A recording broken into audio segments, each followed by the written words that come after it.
നമസ്കാരം, എല്ലാവർക്കും lead the real വേൾഡിലേക്ക് ഒരിക്കൽ കൂടി സ്വാഗതം.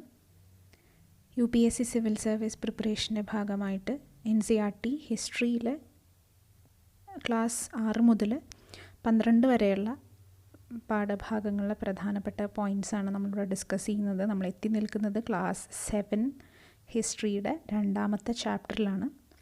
ഈ ചാപ്റ്ററിൻ്റെ തുടക്കത്തിൽ തന്നെ കാണിച്ചിരിക്കുന്നത് ഒരു മാപ്പാണ്.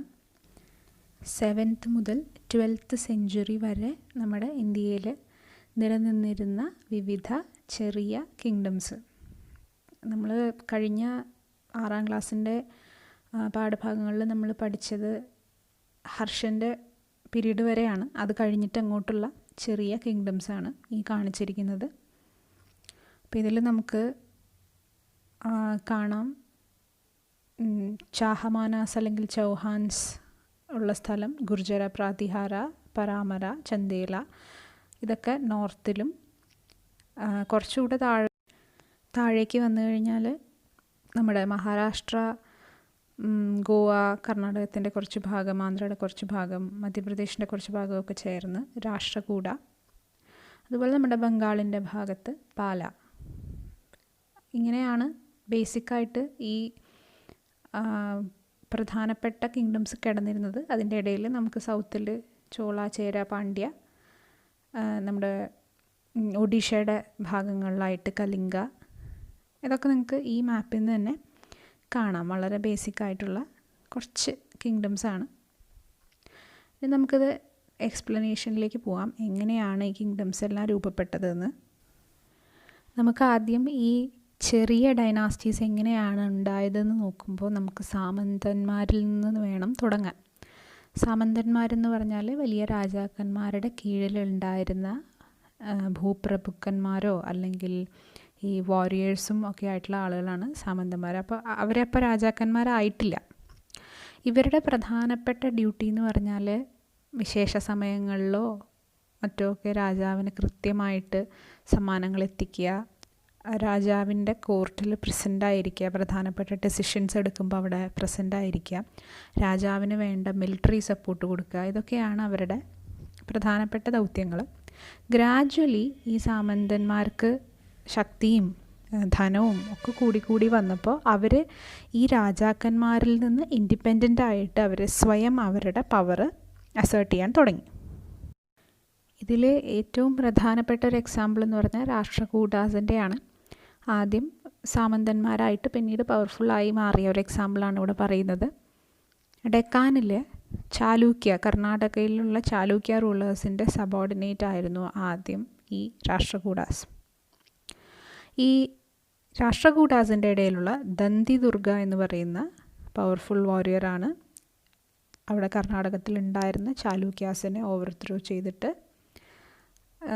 ശക്തിയാർജിച്ച് രാജ്യം കീഴടക്കി പിന്നീട് വലിയൊരു എംപയറായിട്ട് മാറുകയാണ് രാഷ്ട്രകൂടാസ്. ഈ ദന്തിദുർഗൻ ബൈ ബർത്ത് ക്ഷത്രിയനല്ല. അപ്പോൾ ഹിരണ്യഗർഭ എന്ന് പറയുന്നൊരു റിച്വൽ ചെയ്തിട്ട്, ഹിരണ്യഗർഭം എന്ന് പറഞ്ഞാൽ ഹിരണ്യം മീൻസ് ഗോൾഡ്.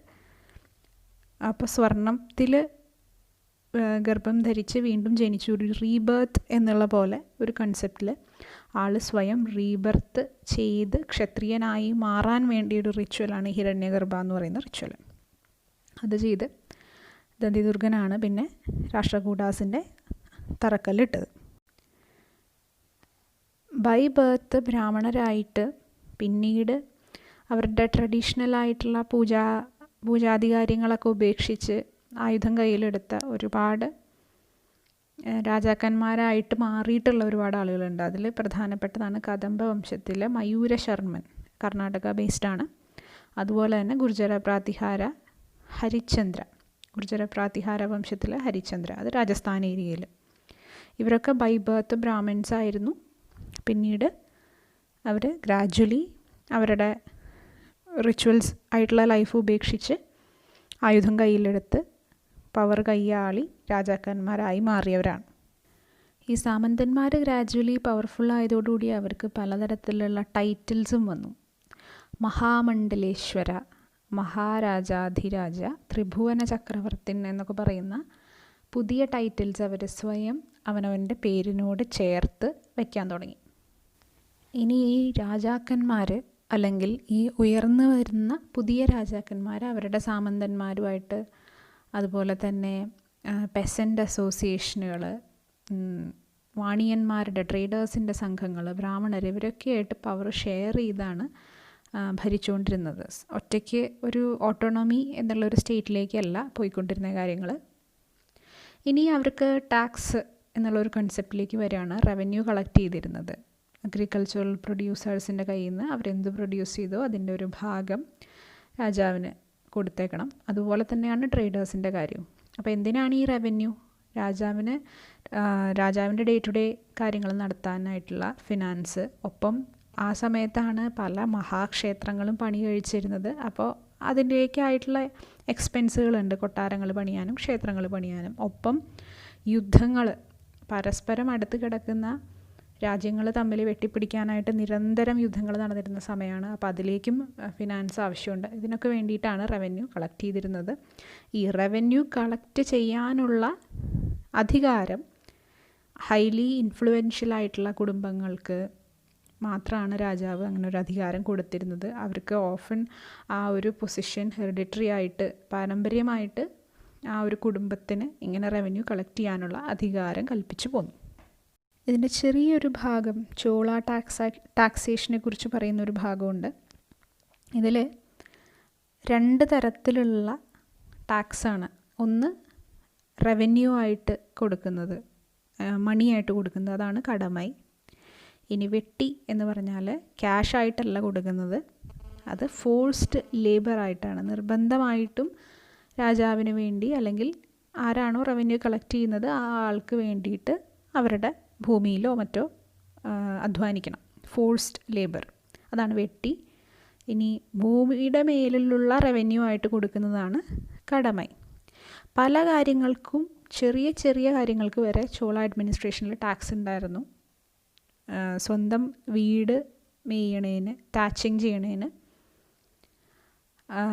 പനയുടെ മുകളിൽ കയറാനായിട്ട് ലാഡർ ഉപയോഗിക്കുന്നതിന്, ഫാമിലി പ്രോപ്പർട്ടി കൈമാറുന്നതിന്, ഇതിനൊക്കെ ടാക്സേഷൻ ഉണ്ടായിരുന്നു ചോള അഡ്മിനിസ്ട്രേഷനിൽ.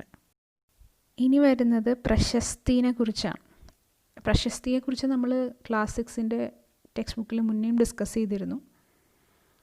വലിയ പോയറ്റ്സോ ബ്രാഹ്മണാസോ ഒക്കെയാണ് യൂഷ്വലി പ്രശസ്തികൾ തയ്യാറാക്കിയിരുന്നത്. രാജാക്കന്മാർക്ക് അവർ സ്വയം എന്തായിയാണോ കാണാൻ ആഗ്രഹിക്കുന്നത് അത് റിഫ്ലക്റ്റ് ചെയ്യാൻ വേണ്ടിയിട്ടാണ് പ്രശസ്തി ഉപയോഗിച്ചിരുന്നത്. ഇതൊരു പ്രോപ്പറായിട്ടുള്ള ഫാക്റ്റ് മാത്രം ഉപയോഗിച്ചുള്ളൊരു ഹിസ്റ്റോറിക്കൽ റൈറ്റിംഗ് അല്ല പ്രശസ്തി. കുറച്ച് എക്സാജറേഷനൊക്കെ ആയിട്ടായിരിക്കും മിക്കവാറും പ്രശസ്തികളൊക്കെ എഴുതപ്പെട്ടിരിക്കുക. അപ്പോൾ ബ്രാഹ്മണർക്ക് ധാരാളമായിട്ട് രാജാക്കന്മാർ ഭൂദാനം നടത്തിയിരുന്നു. അപ്പോൾ ഈ ഭൂദാനം നടത്തുമ്പോൾ അതിൻ്റെ എവിഡൻസുകളെല്ലാം കോപ്പർ പ്ലേറ്റ്സിൽ എൻഗ്രേവ് ചെയ്ത് വയ്ക്കും. അതും പ്രശസ്തിയുടെ ഒരു ഭാഗമാണ്. അങ്ങനെ നമുക്ക് പല എവിഡൻസുകൾ കിട്ടിയിട്ടുണ്ട് ഈ ലാൻഡ് ഗ്രാൻസിനെ കുറിച്ച്. അപ്പോൾ പ്രശസ്തി എന്ന് പറയുന്നത് രാജാവിൻ്റെ ഇൻഫ്ലുവൻസിന് വേണ്ടി അല്ലെങ്കിൽ രാജാവിൻ്റെ സന്തോഷത്തിന് വേണ്ടി എഴുതപ്പെട്ടതാണ്. ഹിസ്റ്റോറിക്കൽ റൈറ്റിങ്ങിലേക്ക് വരുന്നത് പ്രധാനമായിട്ടും കൽഹനൻ്റെ രാജതരംഗിണിയിൽ നിന്നാണ്. രാജതരംഗിണി എന്ന് പറയുന്നത് കൽഹന എന്ന് പറയുന്ന ഒരു പോയറ്റ് കാശ്മീർ ഭരിച്ചിരുന്ന റൂളേഴ്സിനെ കുറിച്ച് എഴുതിയ ഒരു പുസ്തകമാണ്. അത് കണ്ടംപററി ആയിട്ടുള്ള പ്രശസ്തിയിൽ കണ്ടിട്ടുള്ള എക്സാജറേഷനുകൾ ഒഴിവാക്കിയിട്ട് ഫാക്ച്വലായിട്ട് കുറച്ചൊക്കെ എഴുതപ്പെട്ടിട്ടുള്ള ഒരു പുസ്തകമാണ്. അത് ക്രിറ്റിസിസം ഉണ്ടായിരുന്നു, റൂളേഴ്സും അവരുടെ പോളിസീസിനെ കുറിച്ചുള്ള ക്രിറ്റിസിസം ഉണ്ടായിരുന്നു. അല്ലാതെ ബ്ലൈൻഡായിട്ട് ചുമ്മാ എക്സാജറേറ്റ് ചെയ്ത് രാജാവിനെ പുകഴ്ത്തി എഴുതുന്ന ഒന്നായിരുന്നില്ല രാജതരംഗിണി.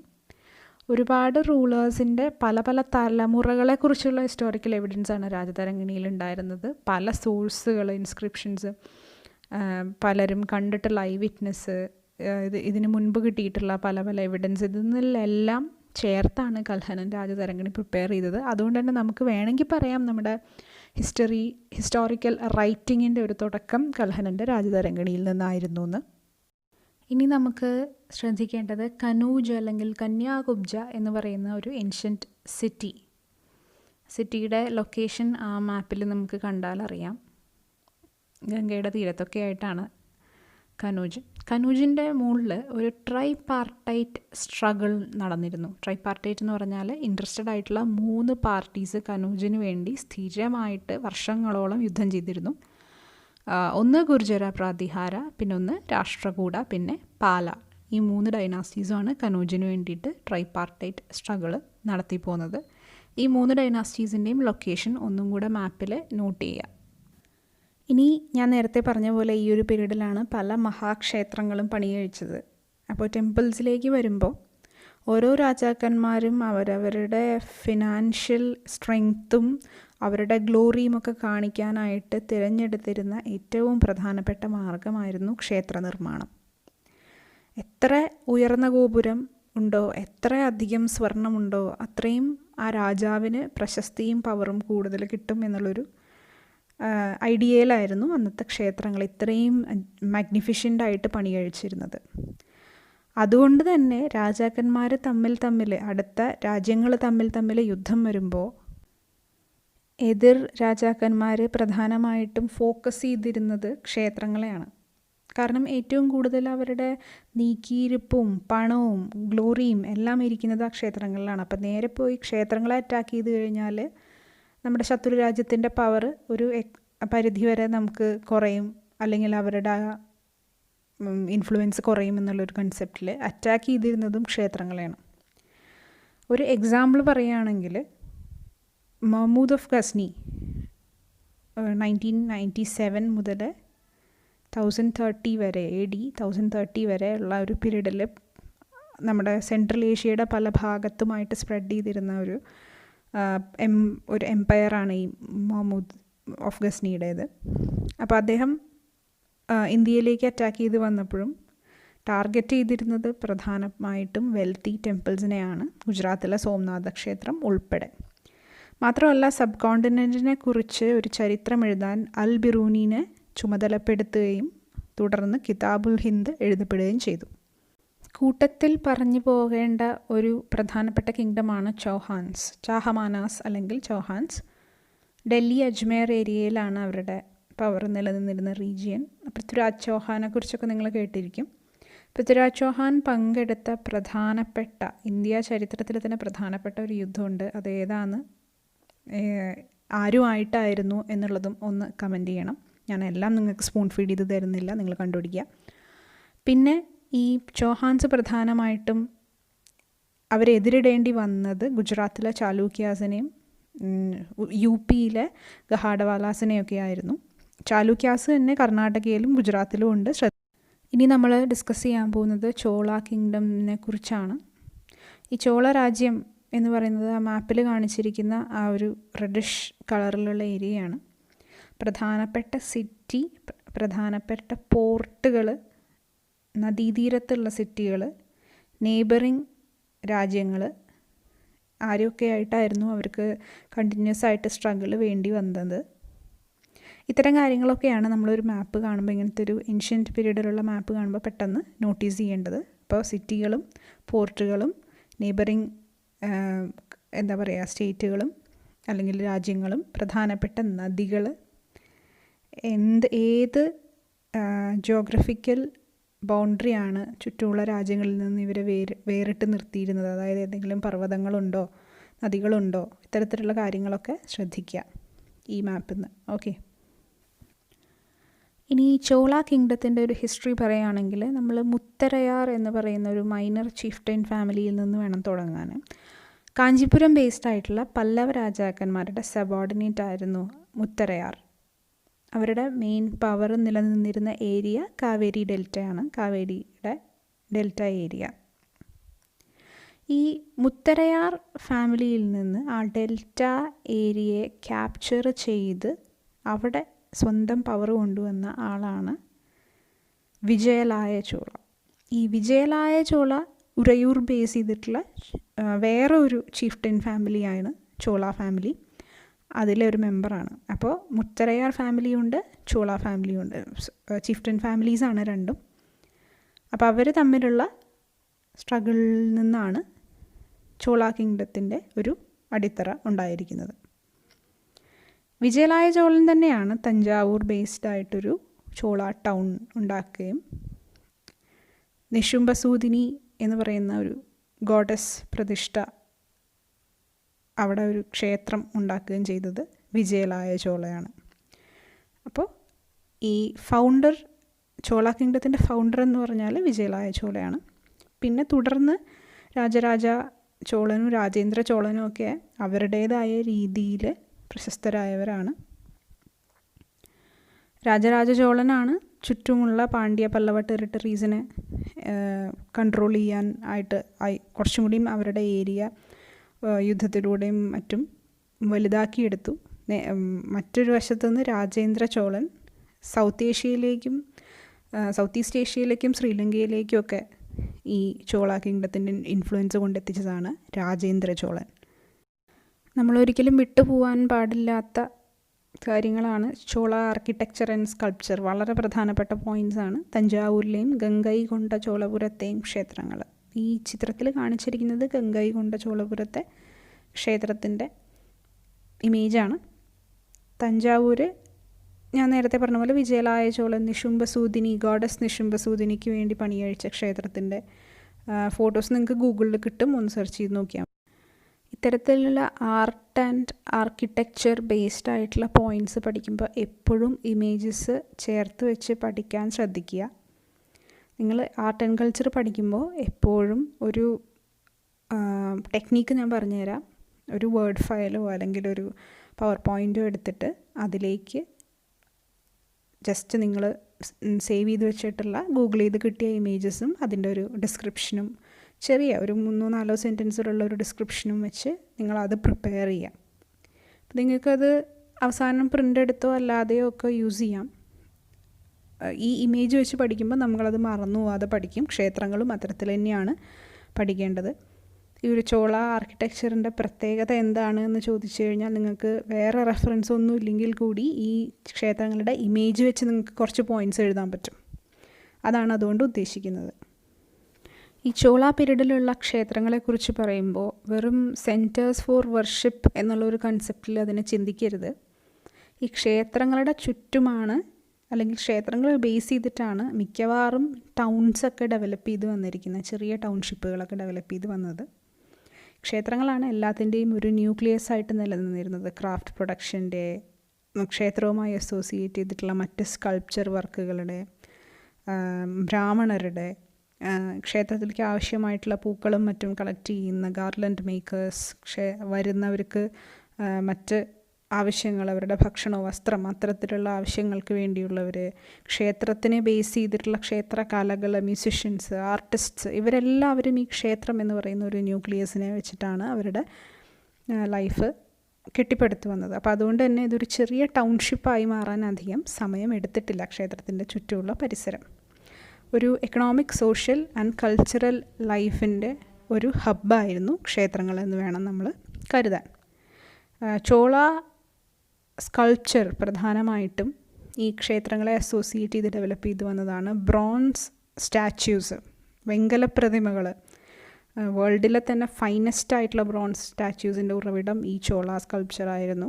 അതിൻ്റെയും ഇമേജസ് ധാരാളമായിട്ടുണ്ട്. ഒന്ന് ഗൂഗിൾ ചെയ്ത് നിങ്ങൾ സേവ് ചെയ്ത് വെച്ചാൽ നിങ്ങൾക്ക് ഭാവിയിൽ റെഫർ ചെയ്യാൻ ഉപയോഗിക്കാം. അതിപ്പോൾ ഡെയ്റ്റീസിൻ്റെ തന്നെ പ്രതിഷ്ഠകൾക്ക് വേണ്ടി മാത്രമുള്ള ബ്രോൺസ് സ്റ്റാച്യൂസ് അല്ല, ഡിവോട്ടീസിൻ്റെയും മറ്റ് ക്ഷേത്രം അലങ്കരിക്കാനായിട്ടുള്ള മറ്റ് പ്രതിമകളും എല്ലാം ഈ ബ്രോൺസ് ബേസ്ഡ് ആയിട്ടുള്ള സ്കൾപ്ചറിൻ്റെ ഭാഗമായിരുന്നു. അപ്പോൾ അസോസിയേറ്റ് ചെയ്ത് പഠിക്കുക. ചോള കിങ്ഡം ആർട്ട് ആൻഡ് ആർക്കിടെക്ചറിൽ വരുന്ന ക്ഷേത്രങ്ങൾ, സ്കൾപ്ചറിൽ വരുന്ന ബ്രോൺസ് സ്റ്റാച്യൂസ്. ഇനി എങ്ങനെയാണ് ഇറിഗേഷനും അഗ്രികൾച്ചറും ഡെവലപ്പ് ചെയ്തത് ചോള കിങ്ഡമിൽ നോക്കുമ്പോൾ, കാവേരി നദിയാണ് പ്രധാനമായിട്ടും ആ ഒരു ഏരിയയിലുള്ള നദി. ഈ കാവേരി നദിയുടെ കൈവഴികൾ പലപ്പോഴും നിറഞ്ഞൊഴുകുകയും അതിൻ്റെ ഫലമായിട്ട് തന്നെ അതിനോട് ചുറ്റും കിടക്കുന്ന ഭൂമിക്ക് ഒരു പ്രത്യേകമായിട്ട് ഫെർട്ടിലിറ്റി വരികയും അത് ഒരു വലിയൊരു അഗ്രികൾച്ചറൽ പ്രൊഡക്ഷൻ സെൻ്ററായിട്ട് മാറുകയും ചെയ്തിട്ടുണ്ട് ആ ഒരു ഏരിയ. പിന്നീട് അഗ്രികൾച്ചർ നമ്മൾ ആദ്യം ഒരു ജസ്റ്റ് ഒന്ന് സസ്റ്റെയിൻ ചെയ്യാൻ വേണ്ടി മാത്രമുള്ള അഗ്രികൾച്ചറിൽ നിന്ന് ഒരു പ്രൊഡക്ടിവിറ്റി ഉദ്ദേശിച്ചിട്ടുള്ള വലിയ ലാർജ് സ്കെയിൽ അഗ്രികൾച്ചറിലേക്ക് മാറിയപ്പോൾ സ്വാഭാവികമായിട്ടും നദിയുടെ കൈവഴികളെയും ചെറിയ അരുവികളെയും മാത്രം ഡിപ്പെൻഡ് ചെയ്താൽ പോരാ എന്നൊരവസ്ഥ വന്നു. അങ്ങനെ 5th or 6th century ആയപ്പോൾ ഒരു ലാർജ് സ്കെയിൽ കൾട്ടിവേഷൻ്റെ ഭാഗമായിട്ടാണ് പലയിടത്തും കാട് വെട്ടിത്തെളിച്ചും ഭൂമി ലെവൽ ചെയ്തും എംബാങ്ക്മെൻറ്റും കനാലുകളും പണിതും ഒക്കെ ഇറിഗേഷൻ എന്ന് പറയുന്ന ഒരു കൺസെപ്റ്റ് കുറച്ചും കൂടെ വൈഡറായിട്ട് വന്നത്. നദിയിലെ വെള്ളം തന്നെ തോടുകളിലൂടെയും കൈവഴികളിലൂടെയൊക്കെ ആർട്ടിഫിഷ്യലായിട്ട് വെട്ടിയെടുത്ത തോടുകളിലൂടെയൊക്കെ കൃഷി സ്ഥലത്ത് എത്തിക്കുക. റൈസ് കൾട്ടിവേഷൻ്റെ ഒരു പ്രധാനപ്പെട്ട സെൻറ്റർ തന്നെയായിരുന്നു ഈ കാവേരി ഡെൽറ്റ എന്ന് പറയുന്നത്. മാത്രമല്ല കനാൽസും എംബാങ്ക്മെൻറ്റ്സും മാത്രമല്ല, കിണറുകളും ചെറിയ ടാങ്കുകളും ഒക്കെ റെയിൻ വാട്ടർ കളക്ട് ചെയ്യാനും നമ്മുടെ അണ്ടർഗ്രൗണ്ട് വാട്ടർ ടാപ്പ് ചെയ്തെടുക്കാനും ഒക്കെ വേണ്ടിയിട്ട് ആ ഒരു സമയത്ത് കൺസ്ട്രക്റ്റ് ചെയ്യപ്പെട്ടു. അങ്ങനെയാണ് കൃഷി ഒരു തൊഴിലായിട്ട് മാറുക. അല്ലെങ്കിൽ കൃഷി ചെയ്ത് കൊണ്ട് ഭക്ഷണം മാത്രമല്ലാതെ എക്സസ് വരുന്നത് കൈമാറ്റം ചെയ്യുകയോ വിൽക്കുകയോ ചെയ്തിട്ട് അത് ഒരു റവന്യൂ സോഴ്സായിട്ട് മാറ്റുന്നത് ഒരു ലാർജ് സ്കെയിലിൽ വന്നത് ഈ ഒരു പീരീഡിലാണ്. ഇനി നമുക്ക് ചോള അഡ്മിനിസ്ട്രേഷൻ നോക്കുമ്പോൾ ഈ ലേബേഴ്സിൻ്റെയും പെസൻസിൻ്റെയൊക്കെ സെറ്റിൽമെൻറ്റ്, അതിനെ പറയുന്ന പേരാണ് ഊരുകൾ. നമ്മൾ തമിഴ് ഭാഷയിൽ നമ്മൾ ഊര് എന്നുപയോഗിക്കുന്ന സെയിം വില്ലേജ് എന്നർത്ഥം വരുന്ന വേർഡ്. ഈ വില്ലേജുകളുടെ ഒരു ഗ്രൂപ്പിനെ നാട് എന്ന് വിളിച്ചു. ഈ വില്ലേജ് കൗൺസിൽ അല്ലെങ്കിൽ ഈ നാട് കൺട്രോൾ ചെയ്യുന്ന കൗൺസിലാണ് പല അഡ്മിനിസ്ട്രേറ്റീവ് ഫങ്ഷനുകളും നിറവേറ്റിയിരുന്നത്, including the delivery of justice. അതായത് ഒരു പോലീസിങ് അടക്കം ഈ വില്ലേജ് കൗൺസിലിൻ്റെ ഡ്യൂട്ടി ആയിരുന്നു തീർപ്പ് കൽപ്പിക്കൽ. ഇപ്പോഴും നമ്മൾ പല തമിഴ് മൂവീസിലെയും വില്ലേജ് ബേസ്ഡ് ആയിട്ടുള്ള തമിഴ് മൂവീസിലും അങ്ങനത്തെ ഒരു കൺസെപ്റ്റ് അല്ലെങ്കിൽ അങ്ങനെ ഒരു സിസ്റ്റം നമ്മൾ പലയിടത്തും കാണാറുണ്ട്. അതൊക്കെ ഈ ഒരു പോയിന്റിൽ നിന്നാണെന്ന് വേണം കരുതാൻ. ഇതിൽ മറ്റൊരു പോയിന്റ് പറയുന്നത് കമ്പാരിറ്റീവ്ലി റിച്ചറായിട്ടുള്ള പെസൻസ്, വെള്ളല കാസ്റ്റിലുള്ള റിച്ചറായിട്ടുള്ള പെസൻസും ഇതുപോലെ ഒരു സെൻട്രൽ ചോള ഗവൺമെൻറ്റിൻ്റെ കീഴിൽ നിന്നുകൊണ്ട് തന്നെ ഇത്തരം അഫെയർസ്, അഡ്മിനിസ്ട്രേറ്റീവ് അഫെയർസ് കൈകാര്യം ചെയ്യാനുള്ള അധികാരം നേടിയെടുത്തിട്ടുള്ള ഒരു പോയിൻറ്റും കൂടി ഉണ്ട്. വെള്ളാല കാസ്റ്റ്, അതും കൂടെ നോട്ട് ചെയ്യണം. ചെറിയ ഏതാനും ടൈറ്റിലുകളും കൂടെ ഒന്ന് നോട്ട് ചെയ്തേക്കുക. മൂവെണ്ടവേലൻ എന്ന് പറഞ്ഞാൽ 3 രാജാക്കന്മാരെയും സെർവ് ചെയ്യുന്ന പെസൻറ്റ്, അല്ലെങ്കിൽ വേലൻ എന്ന് പറഞ്ഞാൽ സെർവൻറ്റ്, മൂവെണ്ടവേലൻ. അരയാർ എന്ന് പറഞ്ഞാൽ ചീഫ്. ഇതൊക്കെ ലാൻഡ് ഓണേഴ്സിന് ഉള്ള ടൈറ്റിൽസാണ് ചോള കിങ്ഡമിൽ. അപ്പോൾ അത് നോട്ട് ചെയ്യണം.